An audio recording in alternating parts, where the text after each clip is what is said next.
Still badly bruised 1 week after vampire facelift? I had this procedure done for the first time a week ago, and I have been left with terrible bruising all over my face and a black eye. I also have lumps under the skin of my forehead, which gives me a permanent headache. My face is so tender that I can't really touch it. I appreciate that people heal at different rates, but I'm using arnica, but it's not working. Is this normal? Because from everything I've read, you are supposed to heal quite quickly and notice results in a few days. Thank you for your question. You submitted a question without a photo, but you state that you had the vampire facelift done about 1 week ago and that you have extensive bruising, a black eye, there are lumps in your forehead that you state also is giving you a permanent headache, and so naturally you're asking questions about what this is about at this point. Well, I can certainly share with you my perspective as someone who performs this procedure. A little bit of background: I'm a board-certified cosmetic surgeon and fellowship-trained oculofacial plastic and reconstructive surgeon. I've been in practice in Manhattan and Long Island for over 20 years.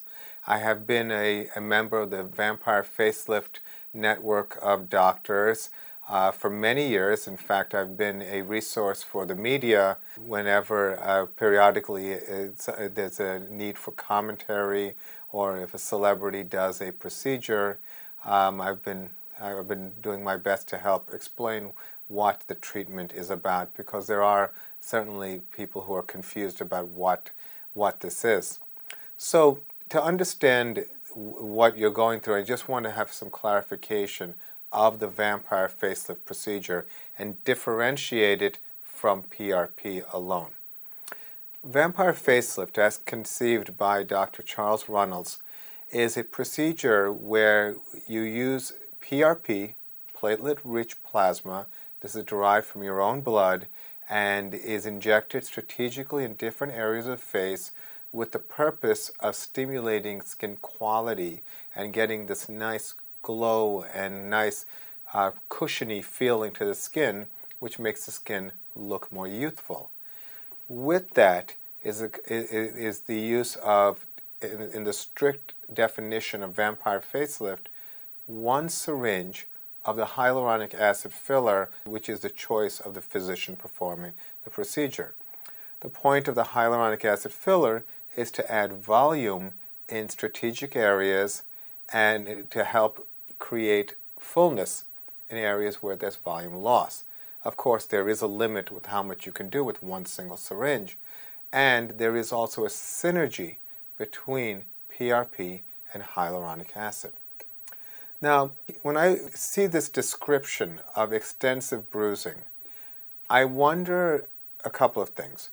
I wonder whether the PRP that was injected had a lot more red blood cells in it than generally done, at least in the way in differentiation, in the way we prepare PRP.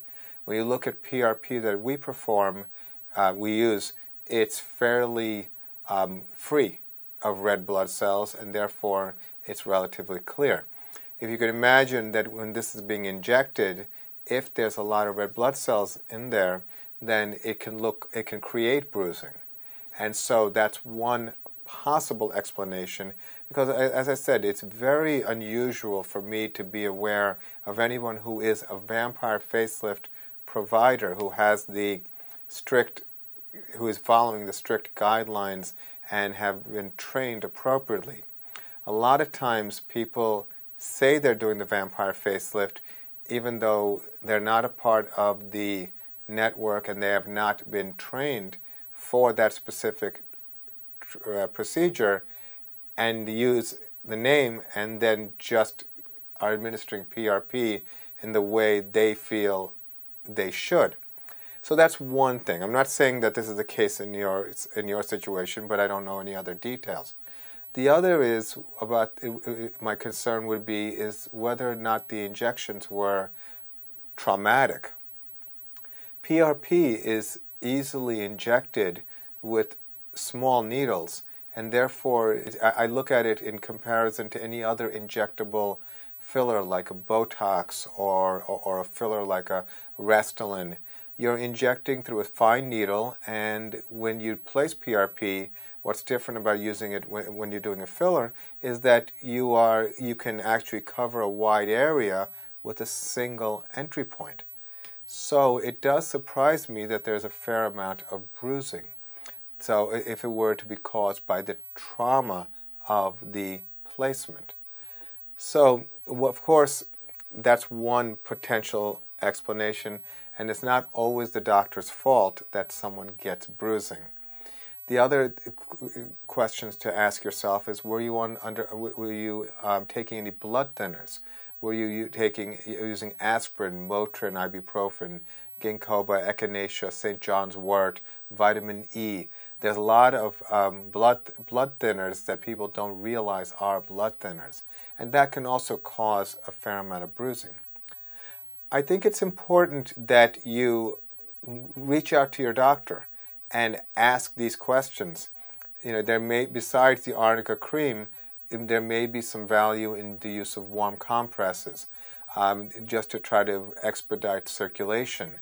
But generally speaking, bruising takes time, and it just is a matter of staying. I would tell someone who with your situation is to hydrate, protect your skin with sunblock, and if there's any areas of elevation, just maybe some gentle massage, and maybe talk to your doctor to see if there's any evidence of a hematoma, which it doesn't sound like it would be, but just make sure that there's no large collections.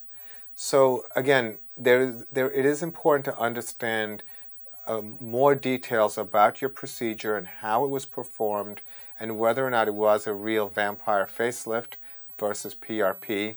Again, this is a discussion with your doctor, and of course move forward. But I think that you're just with nothing, you will eventually get better.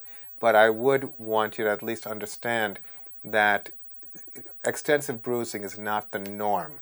It can happen, but it's generally unlikely.